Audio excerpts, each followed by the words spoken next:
Sciences to provide a very quick introduction to Ahmedabad University's philosophy, but also to the speaker. Over to you, Patrick.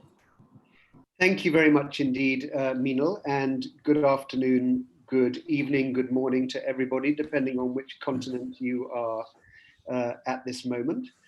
I'm Patrick French, Dean of School of Arts and Sciences at Ahmedabad University, and also Professor for the Public Understanding of the Humanities. Ahmedabad University is a private, non-profit institution in Gujarat, in the west of India, which is created and supported by the Ahmedabad Education Society, the oldest educational trust in India. And we've grown very fast over the last 11 years. We now have a School of Arts and Sciences, a School of Management, a School of Engineering, and also increasingly influential centers, such as the Center for Heritage Management, and in particular, the Global Center for Environment and Energy, at which Meenal Pathak, Professor P.R. Shukla, and others are central members, and we're very proud to be the co-hosts of a section around mitigation of the IPCC, which underlies today's meeting. Some of us are physically in Ahmedabad. I'm personally in New Delhi right now, but this seems symbolically appropriate given that so many colleagues are joining from around the world. And also that we are all, by having meetings of this kind, doing a lot less air travel. And I don't know how or when the pandemic will come to an end, but I'm sure that there'll be some saving in carbon footprints in future gatherings when we realize that we don't all need to go to the same place in order to interact with each other. So to introduce today's event, the low carbon transitions debate broadens the discussion of just transition from valuing job security and caring for environment to emphasizing the well-being of vulnerable groups in society. Justice and equity form an integral part of the transition towards a low carbon world. The Just Transition Commission, instituted by the Scottish Government to advise them on a fair transition to a net zero economy, has just published 2 reports. Advice on a Green Recovery links COVID, just transition, and the path towards net zero. And Just Transitions, a comparative perspective. This webinar will share insights from both of these 2 reports, highlighting the Scottish experience, and as well, approaches taken in the US, in Canada, in Germany, in Norway, and in Peru to embed just transition principles into their policy frameworks and activities. Let me now introduce Jim Skee.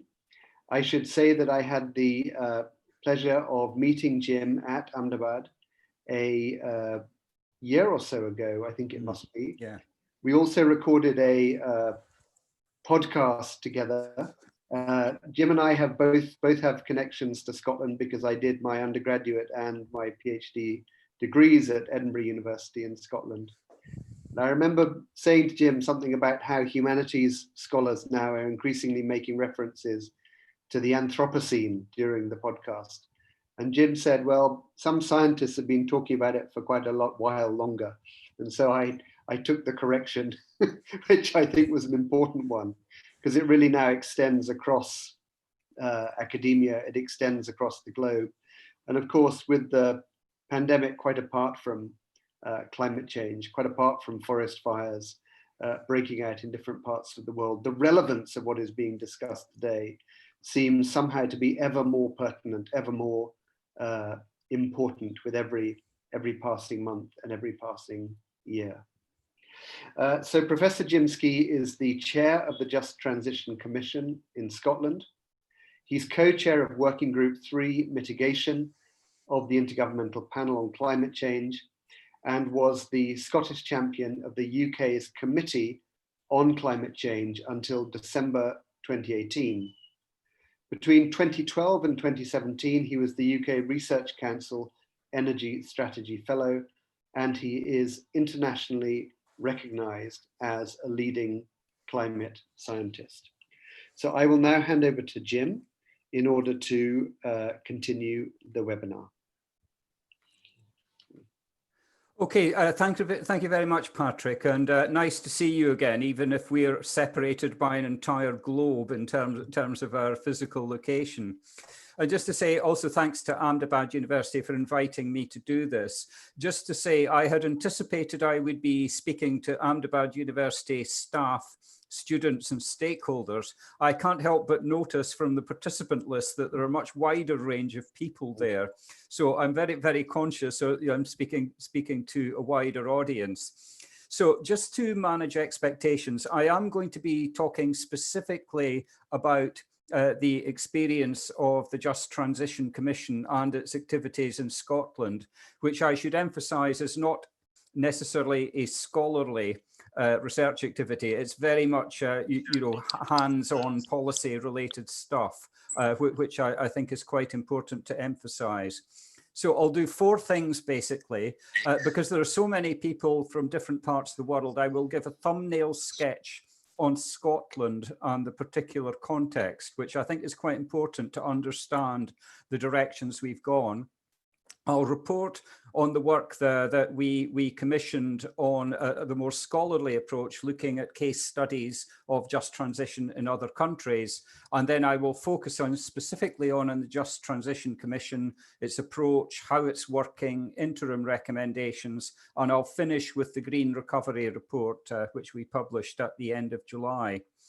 But first of all, I'm hoping if my screen will move on.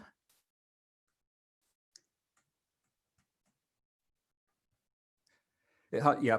Okay. So Meenal actually asked me said that some people on the call might not be familiar with all of the climate policy nuances. So just to set it up at a global level, I wanted to remind that the Paris Agreement is to limit global warming to well below 2 degrees and pursue efforts towards 1.5. And the IPCC report that Professor Shukla, Meenal and myself participated in, you reached a very strong conclusion that in order to achieve that goal, you would have to achieve net zero emissions globally by the middle of the 21st century. And there are different ways of doing it, but basically to do it, it involves radical system changes to energy systems, industrial systems, urban systems, the way that land is used. And it will also, to some extent or another, involve taking carbon dioxide out of the atmosphere. And you can mix these things differently, but they all have to be part of the portfolio. So immediately after the publication of the 1.5 report in 2018, both the UK government and the Scottish government legislated for net zero targets. In the UK as a whole, it's for 2050.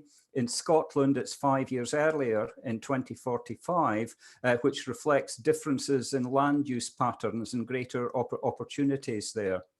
So the Just Transition Commission's overall goal is to provide, and I'll emphasize, practical, realistic, affordable recommendations for the Scottish Government that will maximize social and economic opportunities in moving to net zero, build on the existing strengths and assets, taking account the structure of the economy existingly, but to understand and mitigate the risks in relation to regional cohesion, inequalities, poverty, and the labour market. And I should emphasize, we are not to talk about the ambition of the net zero target. We are entirely focused on the how question and how we reconcile that transition with justice considerations.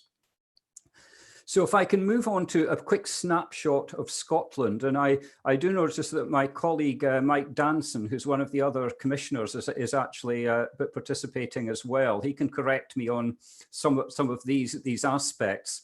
But Scotland, just a thumbnail sketch, the population is about 5.5 million people. So 10% of Gujarat, and we acknowledge the difference in scale there. In terms of wealth, the per capita GDP is about 30,000 UK sterling per annum. And although Scotland has often been perceived as one of the poorer regions of the UK, in fact, if you look hard at the data, although it's below the UK average, it's actually third in terms of wealth out of all the UK regions, immediately after London and the southeast of England. And it's been growing over the last 10 years, not in the last year, I should emphasize, at about just under 3% per annum. Population-wise, the northwest of the country is very sparsely populated. But on the other hand, a lot of that landscape is associated with cultural identity. But most of the population is in the central belt of Scotland, in this area between Glasgow and Edinburgh. The one exception being the town of Aberdeen, which is also the hub for all of the oil production activity offshore in the UK. And that is something I definitely need to pick up in terms of just transition. The Scottish economy, traditionally, it was textiles, steel, shipbuilding, basically powered by coal, but now the economy is actually 75% services, with a lot of emphasis on research, say in medical and agricultural research. And the main sectors relevant, I think, to the just transition would be issues like forestry, oil and gas production, and renewable energy, which is a very considerable part of the picture. It's a very open economy. There's a lot of trade with other parts of the UK and the world. And of Scotland's exports, just over half goes to other parts of the UK, and the rest is split fairly evenly between EU and other international markets. In terms of greenhouse gas emissions, the progress in reducing emissions in Scotland has really been quite extraordinary.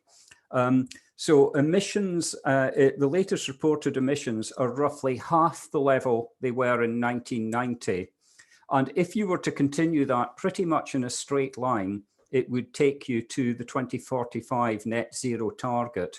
And before the legislation was passed and the 1.5 report, the orange dotted line that's a little bit above it on the left-hand side shows the previous trajectory.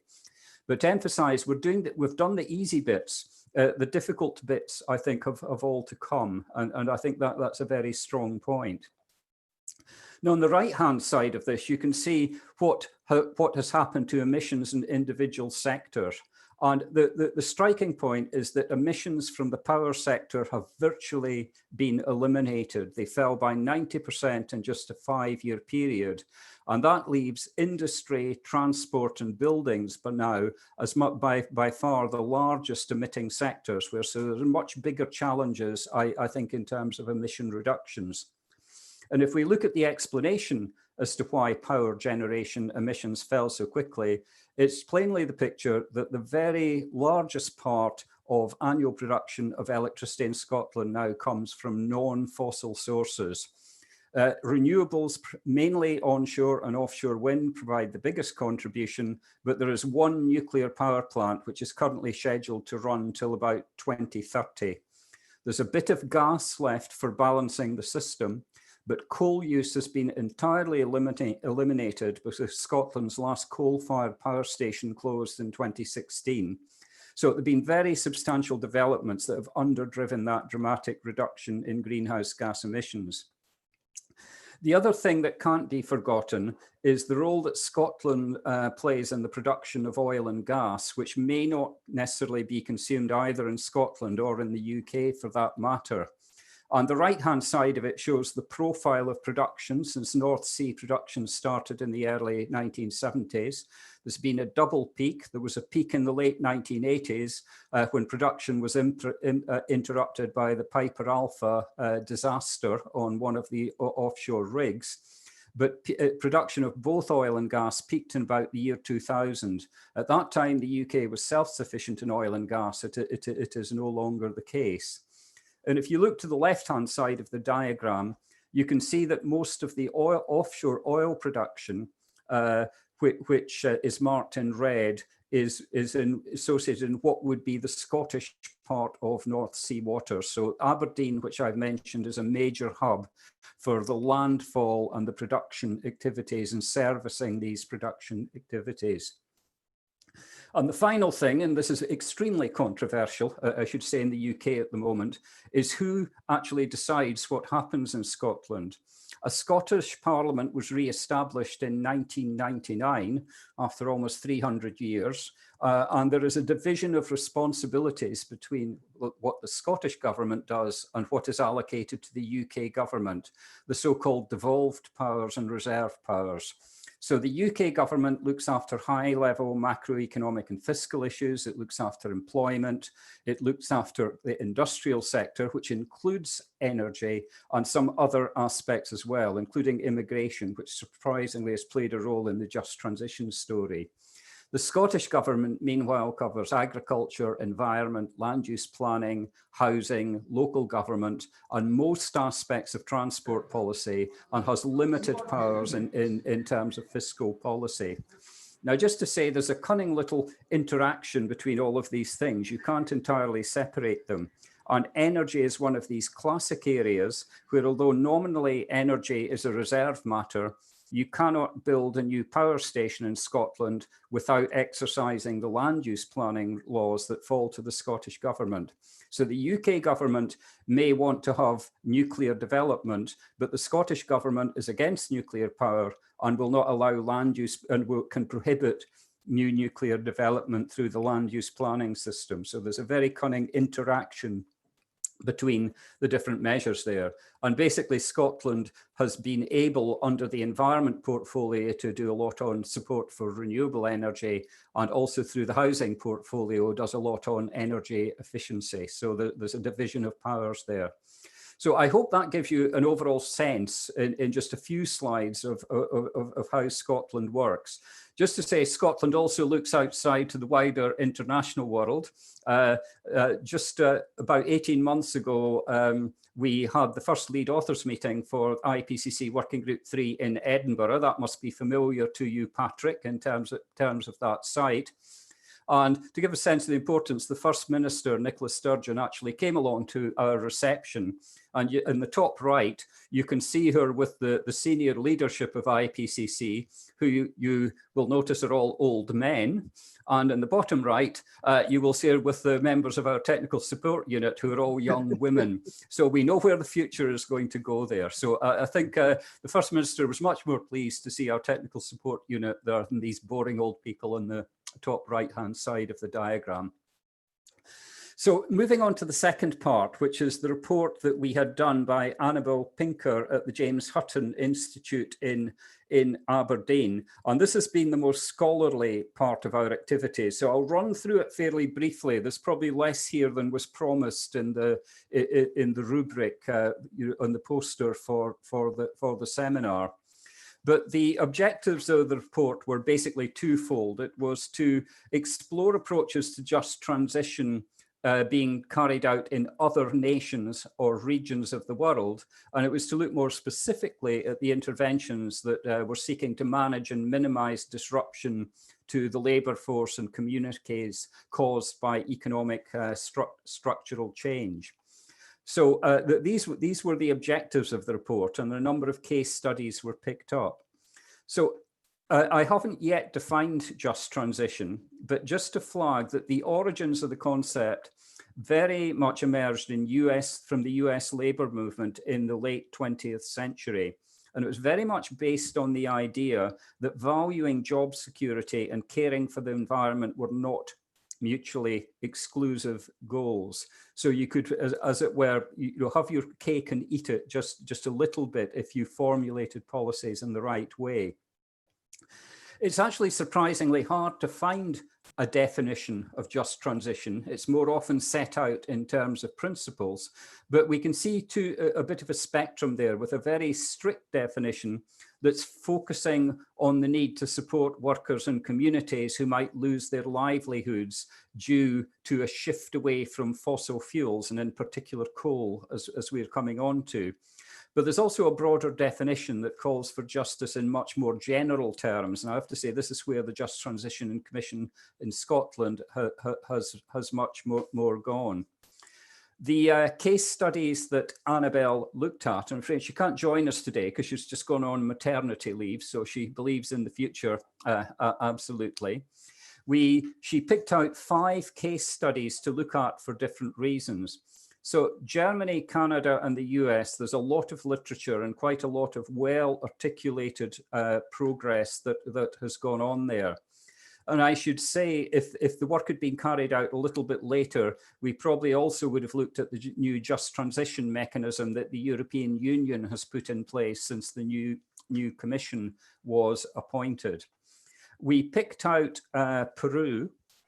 In particular, this was a slightly novel one to look at because in the context of Scotland, the way that land use, land reform and land tenure connects with environmental justice is actually quite critical. And actually Annabelle found, and partly because of her own research history, that these were actually potentially the place in Latin America where you could learn some of the more interesting lessons. And she also looked at Norway because obviously it's on the other side of the North Sea, and Norway faces similar issues with Scotland about having a very mature oil and gas basin that is emphatically in decline that needs managed anyway, quite apart from the question of climate ambition. So in terms of the findings, there was very much a conclusion that in broad terms, the transition process in Canada, Germany, and largely the US, were following what the literature calls a managerial transition. It was very much associated with working within existing economic structures to use fairly well-established mechanisms to manage a just transition. So it would involve subsidies, skills, training for workers to move into new areas. So retraining, job substitution, and the injection of economic subsidies are a big part of it.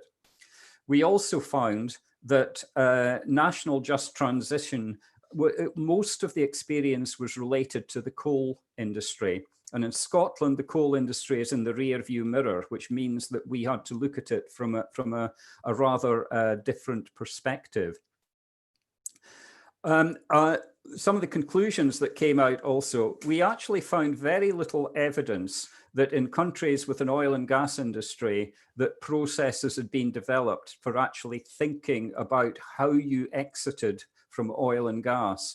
And that's obviously one where the Norway example comes out. And from more anecdotal conversations with Norwegian policymakers, they're actually following a lot of the recommendations we would have made of a Just Transition Commission, but they don't necessarily label it as just transition and use that kind of lens to guide their activities.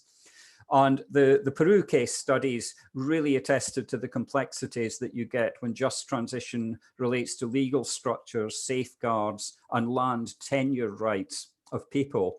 And although you think this might not be an issue in Scotland, it emphatically is an issue around land tenure is actually quite a big challenge, especially given the opportunities that Scotland has in more physical sense for carbon dioxide removal. So that was a very quick thumbnail. I'm afraid that's all you're getting on the case studies that Annabelle looked at. But when you come to the end, the report is on our website and can be downloaded. Has a good executive summary and it is quite substantial, running to almost 100 pages. So there's a lot of information there. But now I'll turn to the actual work of the Just Transition Commission, much more in the hands-on policy. Sorry, I missed one slide that basically we need to think now much more about how we move away from dependency on oil and gas as part of the Just Transition. So turning to the Just Transition Commission itself, these are the sort of the milestones in terms of the way things that came along. And there was a prehistory. The Commission's been running since about the end of 2018, but there's a prehistory because Friends of the Earth Scotland and the Scottish Trades Union Congress had actually established a Just Transition Partnership in about 2015, basically because each body acknowledged that there was a need to try and reconcile environmental ambition and labour market protection as part of it. And they decided to work together. And it's worthwhile saying that the environmental NGOs in Scotland have also had a very strong sort of thread of social sustainability running through their issues that predisposed them to this. So they had recommended to the Scottish Government for a while that a Just Transition Commission should be set up.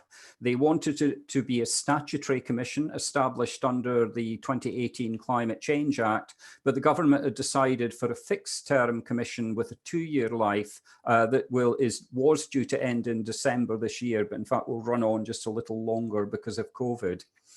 So I was appointed in September 2018. The commissioners were all in place by January of 2019. And we produced an interim report in February this year. And I'll be describing what happened in that year in between in the forthcoming slides. And we ran an open consultation earlier this year and produced our Green Recovery report at the end of July. And we're going towards a final report in March 2021, at which point the commission in its current phase would come to an end. So, but just to say that, we have had conversations with the Scottish Government to give consideration as how the work might be carried on after that. And that would be up to a new government because there are elections to the Scottish Parliament in May next year that would need to take it forward. So in terms of the way we work, we established very early on that we couldn't sit in offices in Edinburgh and do our work. We needed to get around Scotland, so we've chosen to run all of our meetings in particular places that sort of represent a particular aspect of the economy, and listen very carefully to what stakeholders have to say about the just transition ideas. So on the top left-hand side, we're standing outside the Coalfields Regeneration Trust, which is just a couple of miles from the Lungannet Power Station, which was the last coal-fired power station to close in Scotland. And there we had sessions with the local councils, with the unions and with the utility about how the closure had been handled and what lessons could be learned. And we also took that meeting as an opportunity to think about renewable energy opportunities as well. It was very much a focus on the electricity and coal nexus. Top right-hand corner, there's nothing industrial or economic there, but let me do it directly. It was when we were on a visit to the Grangemouth refinery and petrochemical complex, where we were talking about issues again around the oil and gas industry downstream, but also opportunities around hydrogen and carbon capture and storage. That's plainly not a petroleum refinery in the background. That's the local council's effort to diversify the economy into tourism. So these huge metal sculptures of horses are intended to induce tourism in the Falkirk area. Bottom left-hand corner, when we had a meeting in the borders with England about agriculture and land use, this is having an evening session with farmers talking about the challenges they faced, where they are some of the most challenged groups about the low carbon transition. They feel people are asking the public to eat less meat, just as consumption of meat is going down anyway. And they're worried about threats to their livelihoods because of that. And they're also concerned about the lack of rewards they see for other agricultural managed issues like agricultural agroforestry, tree planting, etc. Bottom right, in the centre at the right, we're meeting at the Oil and Gas Technology Centre in Aberdeen, meeting with young professionals in the energy sector who are quite mobile between what you might call the old and the new carbon economy. So they spend some time working in oil and gas. They can also be working in offshore wind, etc. And the bottom right, we're doing what commissions do. We're sitting looking at papers and talking to each other in a windowless room, which is, of course, is what we're trying to avoid as much as possible in our activities. And just in terms of who we are, I should emphasize that the Commission doesn't have a lot of analytical firepower. We can't commission huge amounts of analytical work. But what we're trying to do is bring together the different constituencies to try and achieve consensus. So you can see the membership, 2 people from the trade unions, and the Prospect Union, I should say, has to take quite a sophisticated view because it's got a lot of members who work on energy efficiency work, oil and gas, and new renewable energy. So it has to take quite a comprehensive view. From the charity sector, we've got WWF Scotland and Energy Action Scotland, which works on fuel poverty, energy poverty issues, and a few people from the industrial side, Spring Rise, which works on hydrogen and carbon capture and storage, Scottish and Southern Energy, which is the big utility based in Scotland, and the Oil and Gas Technology Centre, which has been working to try to bring down the cost of extracting the last molecules of oil and gas out of the North Sea. I'll also pick out Quality Meat Scotland, which is not an advocacy body.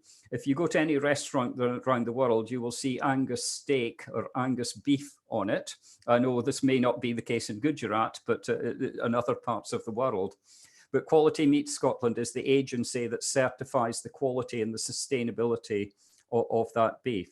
And we have university representatives, and Mike Danson, one of our commissioners, is actually on the call, I note. We report to 3 different cabinet secretaries, 3 different portfolios of the Scottish Government. The lead is with environment, climate change and land reform. And you will note that's an interesting portfolio because it has land reform in the title. Land ownership is heavily concentrated in Scotland, and there's a heavy amount of tenant farming with limited life tenancies, which may go across multiple generations, grandfather, mother, father, son, daughter, etc., before the leases expire. And this produces some very interesting incentives around things like tree planting, basically because livestock are movable at the end of the tenancy, but trees are fixed and stay with the landowner. And this introduces very interesting incentive structures. The key principles that, that we are working on, obviously support environmentally and socially sustainable jobs. We got a lot of emphasis on investment and infrastructure. We are emphasizing social consensus, and engagement is absolutely key to keeping things together, and to make all the possible efforts to create decent, fair, high value work that doesn't really affect the current workforce negatively, but also to contribute to resource efficient and sustainable economic approaches addressing inequality and poverty. And if we digest this all down to 3 themes, which we really highlighted in the interim report that came out in February. The first is the very need for clear planning, including ideas like setting out sectoral plans that say how each sector is going to work its way through this net zero transition. It's very clear from the evidence that we looked at that unplanned transitions tend to be unjust transitions because you're constantly reacting. So deeply important to plan. And there were frequent references there to the way the coal industry was run down in the UK in the 1980s, for example, which was perceived as an extremely unjust transition to everybody who was involved. That clear planning means engagement. Which is why we've been going around Scotland to do this. It's incredibly important not to tell people how a transition needs to take place, but to listen to people and understand how a transition can be put in place that matches everybody's expectations, but also faces up to some of the realities. And the final theme is very much for the government, that when you're putting in place climate policies, you ought to be screening it for equity and justice considerations right from the start. So that's one very strong theme, that we have built into that. And just in the overall scope of our activity, 2 big messages. It's not just about the supply side of the economy. We need to move beyond coal, and we also not only need to move beyond coal, but need to move beyond fossil fuels on the supply side. Think about people as consumers, and think about communities and the importance of place, because it really becomes quite important. And the other point is often just transition is portrayed about protecting existing ways of life and economic practices. The world is full of injustices already at the moment, and we want to emphasize the point that just transition is also about an opportunity about addressing existing injustices and trying to remedy them. And we've picked out particular areas in Scotland that relate to land tenure, fair work and energy poverty. the fact that a lot of the costs of energy are disproportionately falling on people with lower incomes. So these are the kind of the principles that we are operating under. Now, just in the last few minutes, if I can cover quickly the Green Recovery Report that we produced at the end of July, and this was done very, very quickly at the request of the Cabinet Secretary for Environment, Climate Change and Land Reform. So it's basically a way of gathering opinions and distilling the evidence. And just to say, Scotland, like other parts of the world, has had a huge slump in economic activity during lockdown, up to a fifth. And it was also necessary for government to delay some of its climate change plans, and they will not come out to the end of the year. And our report will in fact inform some of these climate change, the next edition of the climate change plan when it appears. So what we did in carrying out the work was to identify what you might call a number of hot spots where we thought the economy had been particularly negatively affected, with big challenges. So hotspot number one was young people. So people just entering the labour market might find their opportunities scarred, as we put it, because of the lack of opportunities that were arising. So people entering employment and going through education, this was seen to be important. We had a second hotspot was relating to transport use, where we'd seen huge changes, particularly use of public transport. Private car use had also gone down, but it has tended to recover. It's the lack of attention to public transport that has been a challenge. Hotspot 3 was what was being a rapid. Everybody expected the oil and gas industry to decline in the North Sea, but it collapsed much more quickly than anybody had expected because of the very low oil prices and lack of investment. So when I was in my hometown of Dundee, which is on the East Coast, just a couple of weeks ago, there were 7 unused oil rigs parked in the harbour there, which reflected the decline in oil price.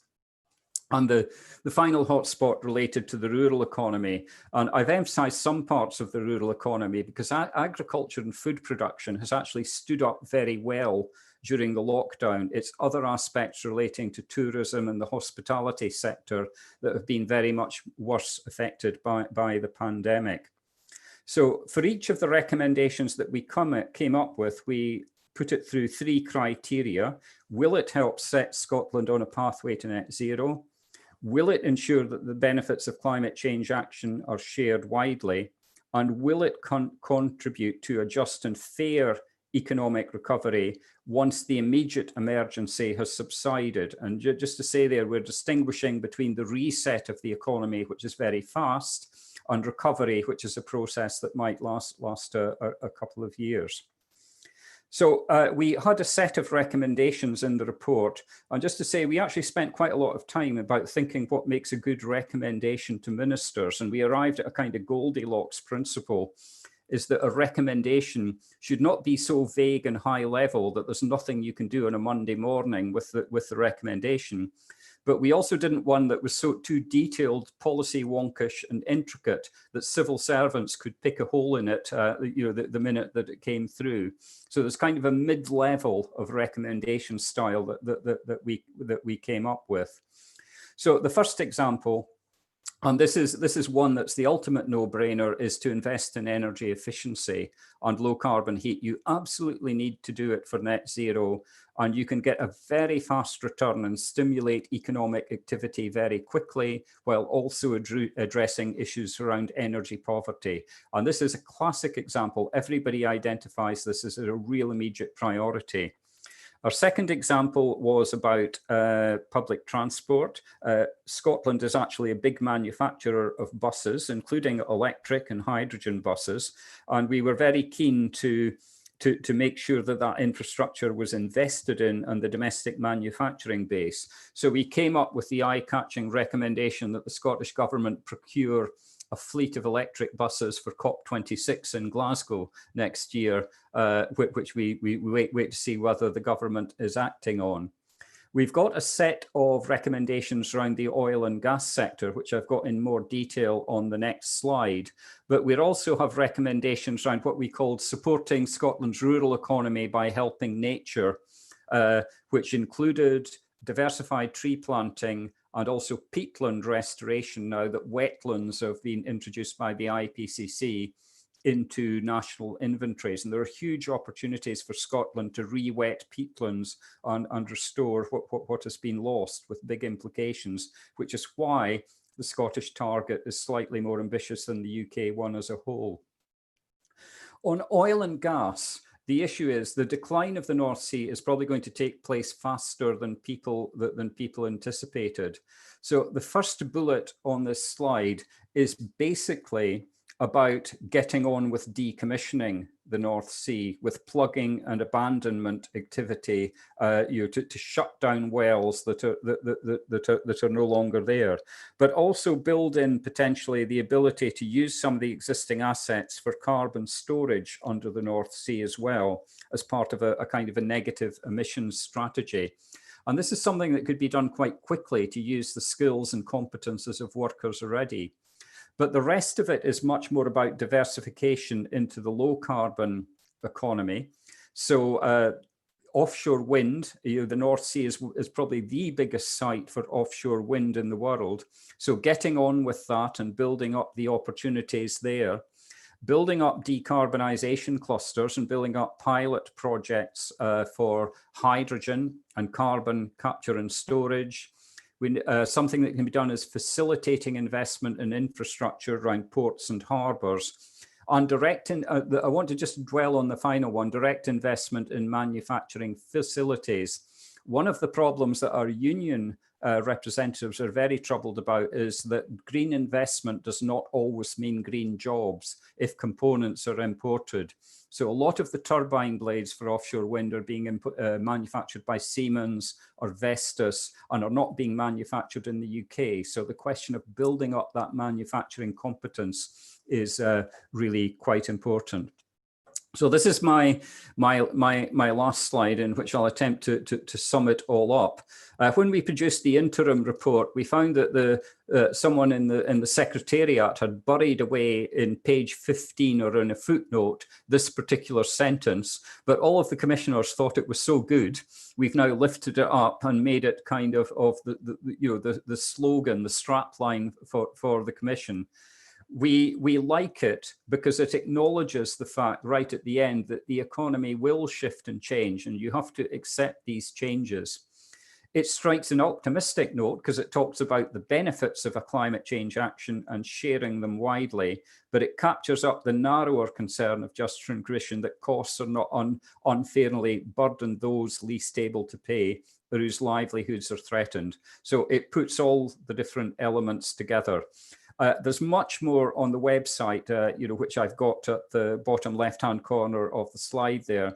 But I hope that has been quite informative about what we're actually trying to do in Scotland. I'm very interested to hear reactions from the participants. So thank you, Patrick, and I'll draw it to a close here.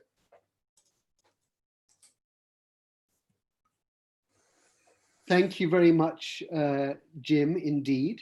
I'm now going to pass back to Meenal to continue the discussion. Thank you very much, Patrick, and thank you so much, Jim. That was very, very comprehensive. So we're going to open it up. If people have questions, they can either raise their hand or put their comments or questions on chat. And before I start, I just wanted to apologize for a little bit of a scare. We had some Zoom members in the session.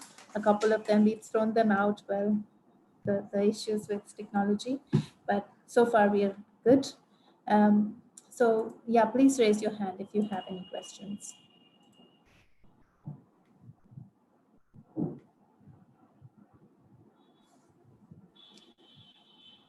So I have a question on my private chat, and it says, it would be interesting to know how much of this is driven by climate change and environmental reasons and how much because of economic reasons. So is it to do with renewables becoming cheaper and so it's easier to transit away from coal? No, I just think is that climate change is actually a major part of it, and obviously energy policy is at the UK is something that's done at the UK level, but there has been a very explicit mechanism which I go into detail, feed-in tariffs through contracts for differences that are effectively a subsidy for renewable energy, or they were intended to be a subsidy when they were put in place. And they have driven very strongly the UK and Scotland's ambition to change the structure of the power industry, because basically it's the easiest sector of the economy to deal with. A small number of decision makers can make really big decisions. So we've got offshore wind farms that are getting close to 1 gigawatt's worth of capacity. And this is really, making a very big difference to the picture. Now, the other thing, of course, is with the decline in oil prices and actually the decline in demand due to COVID, the market, the wholesale price for electricity has fallen very considerably. So these contracts for differences are actually two-way. And now that the market price may have fallen below the strike price for electricity, it may be that actually many of the renewable energy developers are paying money back rather than being paid for it. So the drive definitely came from climate change and changes to the way that electricity markets operate. But the outcome may have been that the subsidy isn't entirely needed anymore, but that will be reflected in the kind of the two-way contracts that developers have established with governments. Thank you, Jim. There is a question. I'll first pass the floor to Romain Mogar. I hope I pronounced your name properly, Romain. So over to you. You can ask your question in person, and then there's a bunch of questions on chat that I will turn to. Romain, please.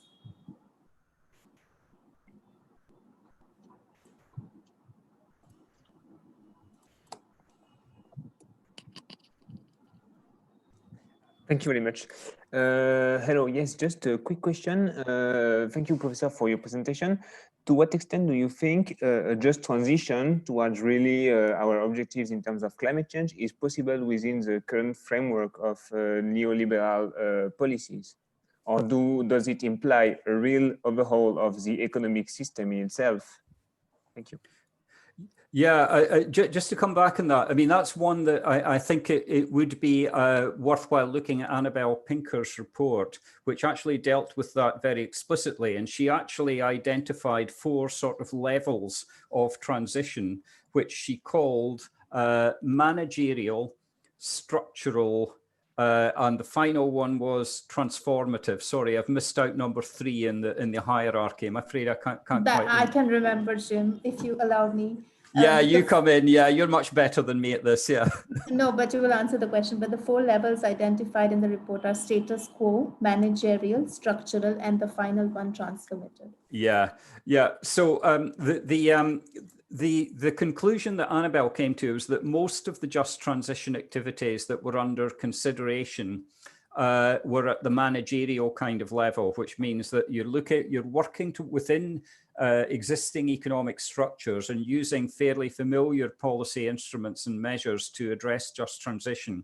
So it issues around skills, retraining, subsidies for new emerging industries, which is fairly standard.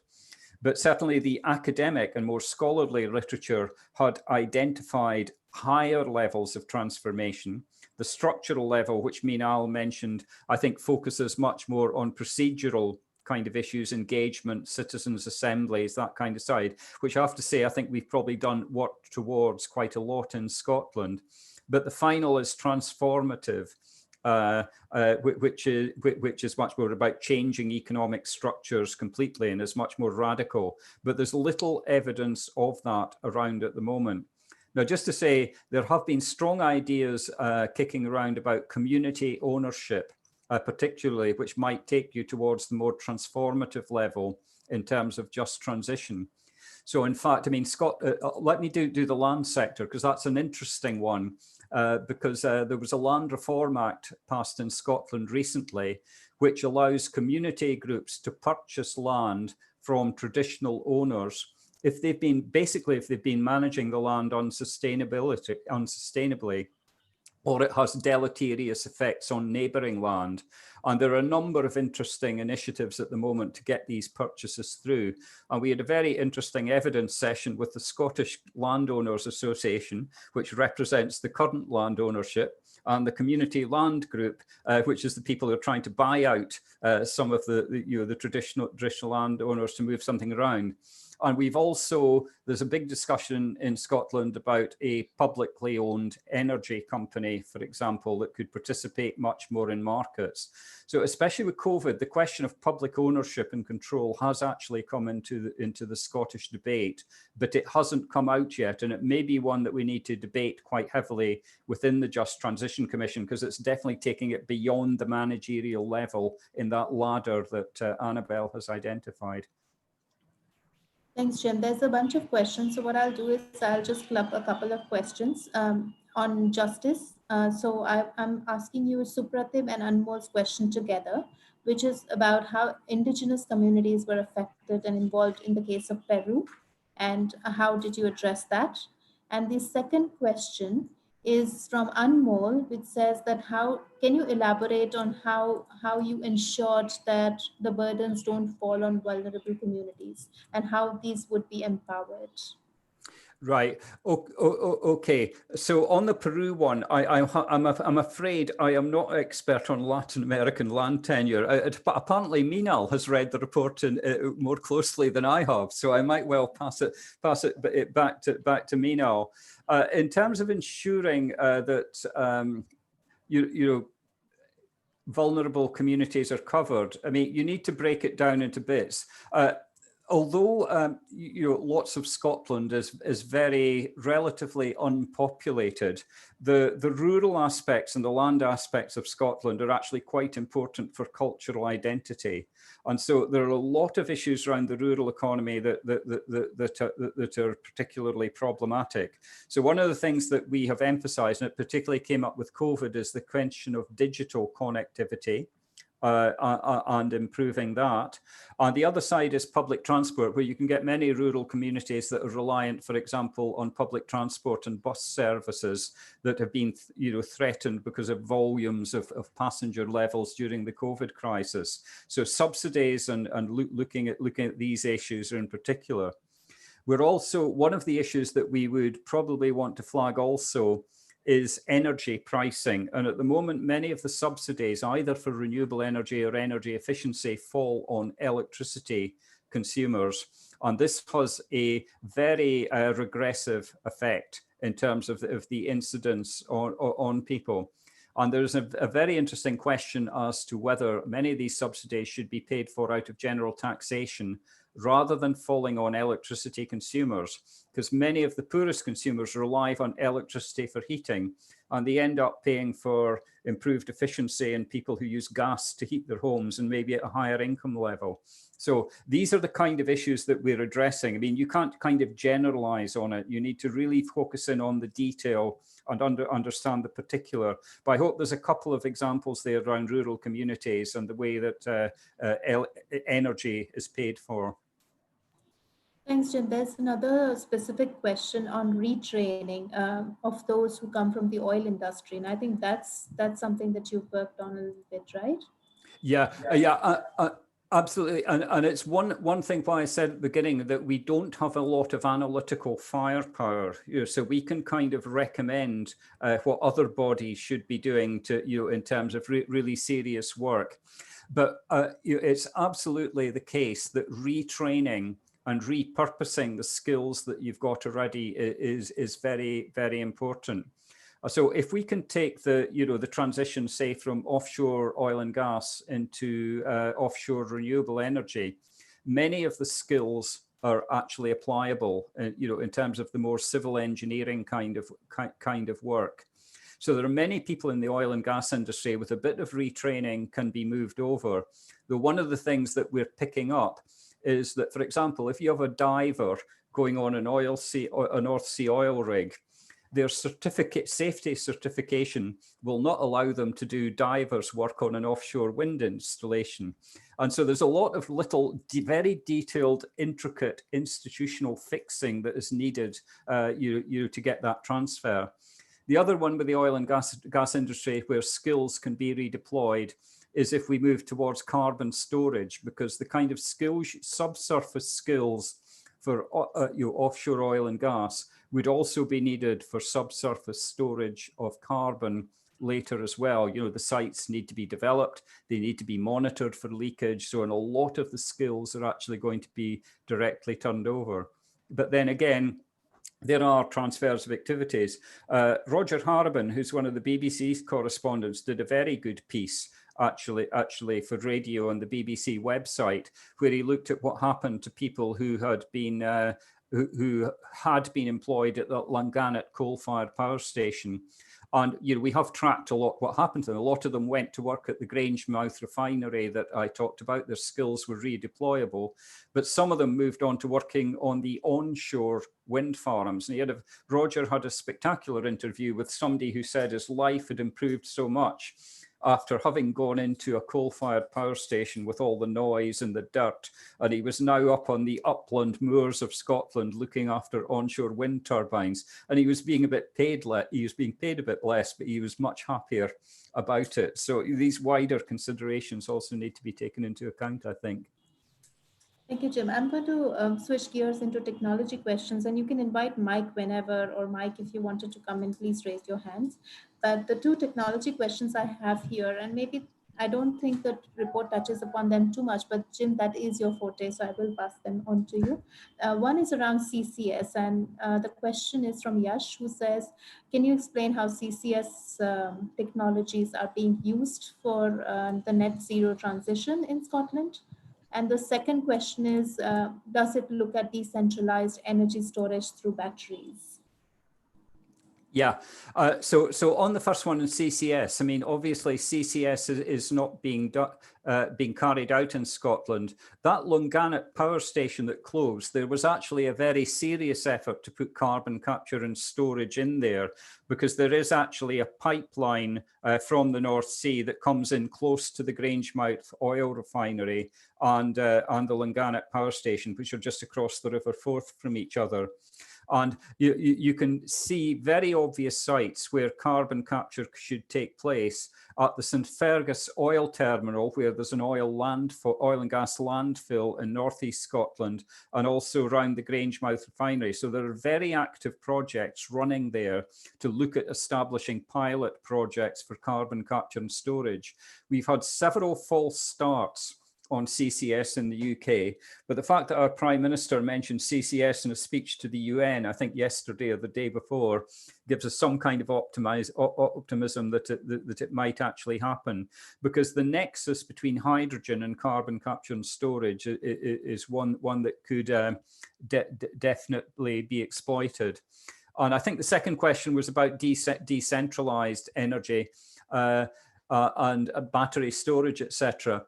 One of the trips that we were planning to make was to the Orkney Islands, which is the group of islands just immediately off the north of Scotland, which are pretty disconnected from the rest of the Scottish grid, where they've been doing some really, really innovative things with wind turbines, big battery storage, and having an interconnected system. And we're still planning to go there in December to look at that, because we do think that there are some very interesting lessons, given the number of islands just off Scotland, where some of these decentralized solutions could really be tested in niche locations and carried forward. And this Orkney example, has been a real success. I should also say in Aberdeen, which is the oil and gas hub as well, there is actually a publicly owned heat company that is doing community energy kind of efforts there as well. So there are several examples that we can pick up on. There is a question from one of our young IPCC chapter scientists, Nandini, and I'm going to read that out. She says that, and I was afraid of this question of moving away from Scotland, but we will, I guess. Her question is, how do you see the preparedness of the countries from the global south where the fossil fuel export constitutes a significant part of GDP, in particular Africa, but I would think also some of the Southeast Asian countries. Yeah. I mean, this is a monstrously difficult topic to calculate, and I think the offshore in West Africa is a particular issue, because you're looking at lower income countries with big opportunities. If I could sort of move off just transition, put on my IPCC hat for just a little bit. It's important to emphasize that in the 1.5 degrees report, when it came out, there were some numbers there on investment needs in different parts of the energy sector, oil and gas, coal, low carbon energy, etc., demand side. And in fact, David McCollum, who was the author of the main paper that was reviewed, is now a member of our technical support unit. So we have him to support us. But one of the messages is that oil and gas production will go down in a 1.5 degree scenario or a 2 degree scenario, but they don't go to zero by 2050, because there are a lot of residual uses for oil that would be needed around things like petrochemicals, lubricants, and probably in heavier transport as well, large trucks, where it's much more difficult to get a move away. It will still be needed in aviation. And if you run through the numbers, you find that, not only will there still be production, but there still needs to be some exploration effort to develop sufficient new reserves to meet even the residual demands that would probably be there by 2050. Now that gets into perhaps what is the even more difficult question, which is who would be supplying that residual demand by 2050. And obviously, everybody thinks it's them at the moment. So our colleagues, in Aberdeen and North Sea think that the North Sea has a role to play in there. Some of the lowest cost production will all obviously be in the Gulf with Saudi Arabia and other countries. But there are countries, say in West Africa and Southeast Asia, as you mentioned, who also have aspirations. And if you follow just transition principles, you would almost need a kind of a global sectoral plan to think about how this one is going to play out. I have to say, I am not optimistic about developing a global sectoral plan for this sector, but there still will be oil and gas production. I'm sure it's going to be very fiercely contested, because our Oil and Gas UK, the trade association for offshore production in the UK, has actually got a so-called Vision 2035, which envisages the oil and gas production sector being net zero by 2050 in the UK. But obviously that's only the production emissions. It doesn't take account of the emissions associated with the oil and gas when it's actually burned somewhere else. So there's a very interesting conversation to be continued, I think, with the oil and gas industry about that. Thanks, Jim. There's an interesting question from Ala, so I'm going to actually invite him because the question is slightly long. Ala, do you want to come in?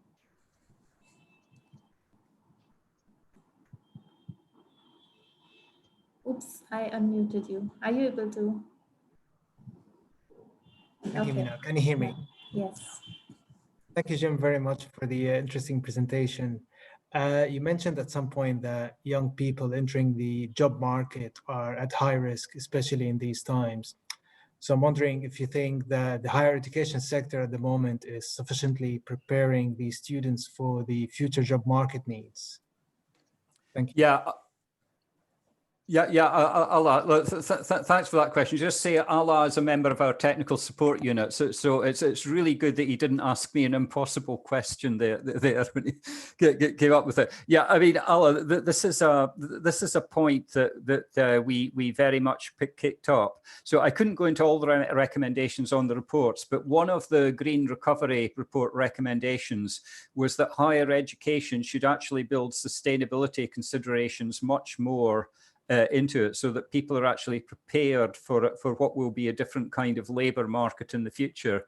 But that doesn't only apply. I mean, we shouldn't also just focus on sort of university level education. The question of apprenticeships and craft skills and building in the right kind of things there as well is incredibly important, because we do need we do need well-trained people to put in place a lot of the demand side measures.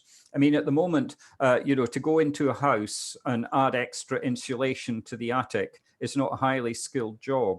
But we're going to need to move on to issues like deep retrofits for buildings where much higher levels of training and skills will be needed. And these are the kind of areas in which you need focus. I think one of the other strong recommendations, we do really need very detailed and intricate skills mapping to try and understand what the needs of a low carbon or zero carbon economy are. We can all come up with generalizations, but until you get, the devil is in the detail on these issues, and we need to get into it. And it's why, again, I've emphasized that, we don't have the analytical firepower in the Just Transition Commission to do that, but we can provide political pressure through our recommendations on other people to do out that kind of more intricate and detailed planning that is absolutely needed. Thank you, Jim. I'm actually going to take the privilege of being the moderator and ask you this question. We had this conversation in Delhi last year where you talked about this process of engaging with these different communities, and you showed a few pictures of these events. And I wanted to know exactly how you approach these and were there tensions during those meetings, and how did the committee somebody on chat also asked a similar question, that how were these tensions addressed? Could you elaborate on that, please? Yeah. Now, just to say, the Commission itself is obviously a very diverse body, but I am pleased to say we have reached consensus on every single recommendation that we've come to. But if you were looking to where there would be potential areas of debate, one would be the supply side versus the demand side. As it were, consumers versus producers. There may well be issues around there that we have to address. And without going all Marxist on it, on the supply side, there is the issue of labor versus capital, or employers versus employees. So there are issues, because I've already mentioned that low carbon investment does not always imply low carbon jobs. The organizations will be looking at the cheapest way of procuring goods and services, and this is not always something that chimes in with the employees side of the labor market. So I mean we've had the tensions. I do think that the trickiest issues that we have to deal with, and it might be useful to ask Mike Danson to come in on this as well. I do think the oil and gas sector provides some of the trickier issues, because as one of the previous questions raised, there are almost philosophical issues about the role of the oil and gas industry and how a particular globally is going to develop and how a particular province is going to play into that. And then I think the land use side and the farmers is particularly challenging as well. And we got our ears bent by the farmers when we went to see them, because they do not feel that they're properly recognized for all the other things they could do around tree planting, agroforestry. It doesn't turn into money that they can do something with. It's like a co-benefit rather than something that's properly paid for. So I think they're there. And just to say, you have to look at the question of the union movement often talks about high quality jobs, and that is often a code for people who've worked in very traditional industries, almost uniformly male, I have to say. And we are actually thinking about the issue how we bring gender into the just transition conversation as well.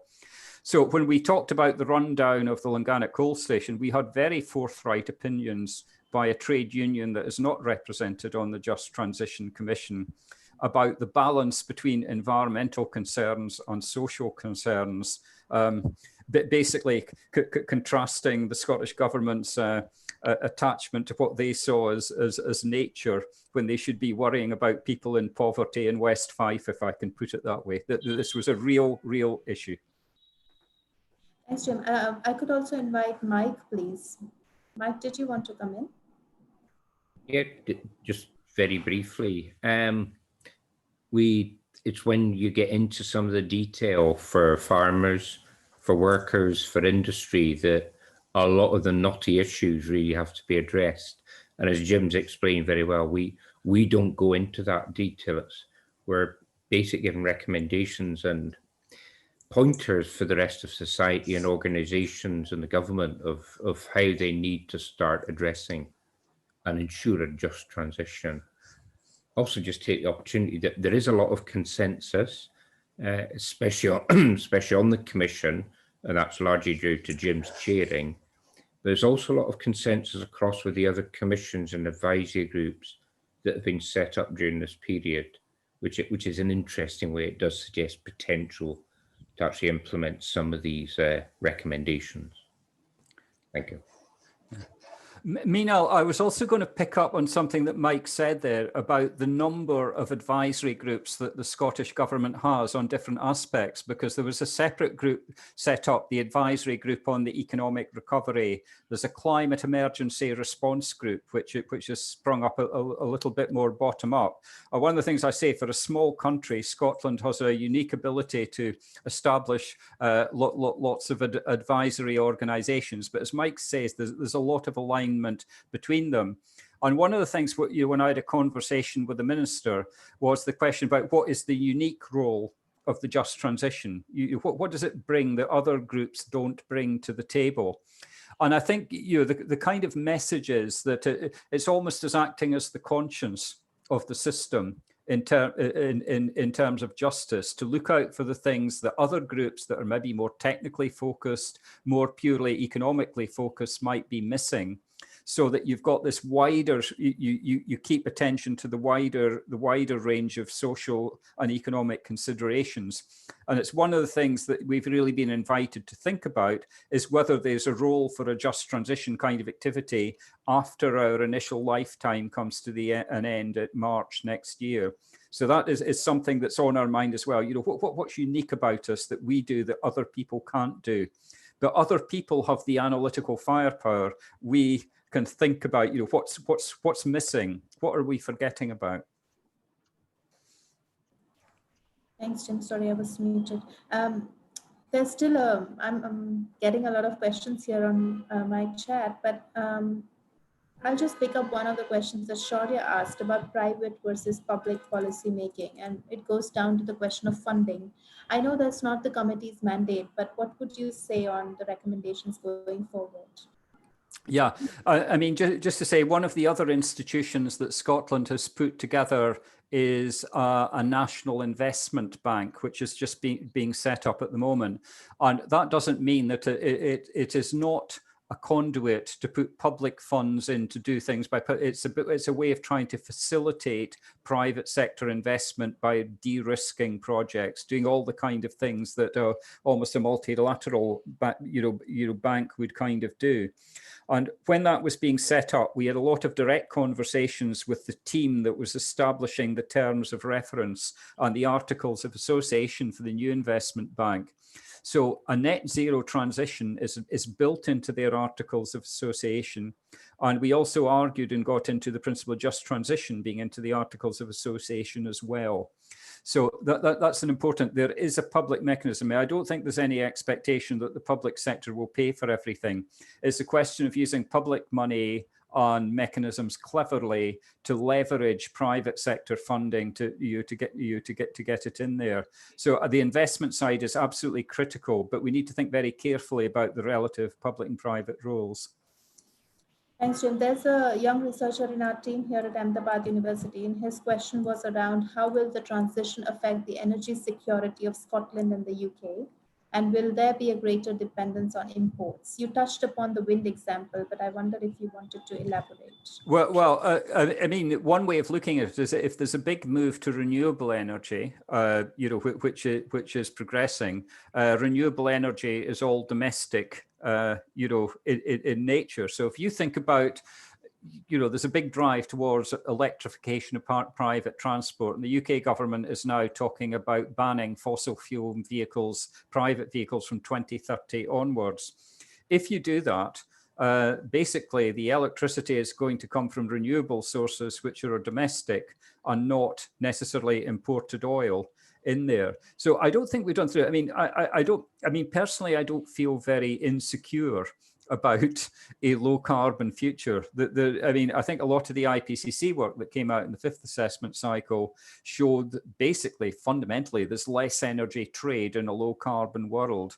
And, you know, and a lot of people think that energy trade is troublesome. Personally, I'm less worried about interconnected worlds than lots of other people. I've never seen why trade and everything else is good and trade and energy is bad. But you know, I don't feel insecure about it. But if you want to look at it in traditional import dependence terms, a low carbon economy could well be less import dependent. Thanks, Jim.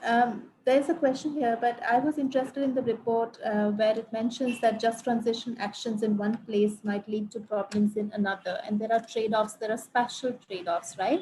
Not just among different groups, but also within a country. Like, for example, in India, there are coal-producing states, and jobs might be taken away from some states, but they might go to other states. But the local communities might not be very happy about that. So do you want to sort of elaborate on that? Yeah, I mean, it's an interesting issue that we reflected on. I'll say it came up especially in relation to the oil and gas industry. When we went to Aberdeen and we went to Grangemouth, is the degree of attachment between a community and 2-3 generations or whatever. So the economic activity is very tied to the community. In Aberdeen, if you go to Aberdeen Airport in the morning, you find a pile of people that have flown in from other parts of Europe that come off a commercial flight and transfer straight to a helicopter to go out to a North Sea oil rig. And the degree to which their presence touches the local economy may not be so great. There's a lot of supply chain and support activities, but actually doing the work on the offshore rigs doesn't, in some ways, touches it less than you would think. The other issue when we went to the Grangemouth refinery we got is that many of the communities immediately adjacent to the plant are actually quite, they're low income. And we went to one of the local high schools where, frankly, some of the expectations about future employment are very low in spite of all what the teachers are trying to do. And the phenomenon there is the so-called DIDO, the drive in and drive out. If you've got a high quality job, you get a relatively good income for doing it. So what you do is you don't buy a house in the local community, you buy a house in a nice village, 20 or 30 miles away, and drive into the plant every morning, and you don't touch it. And this is a character. So you need to be very much aware of these subtleties and not necessarily make the assumption that because there's some old high carbon economic activity, everybody who lives next to it is getting an economic benefit from it. It may not be the case. And that's, again, I think why you need to be particularly, the details really matter on this stuff and sort of understanding specific places and their dynamics. Yeah, this has not really been very well explored, I think. Not in the other just transition country studies also, but so little in India, actually. Professor Shukla wanted to come in, I think. Did you want to come in very quickly? Thanks, Milal. Can you hear me? Yes, we can hear you. Well, thanks, Jim, for a very interesting discussion. And of course, posing very humbly to start with, saying that you would be about 5% of India.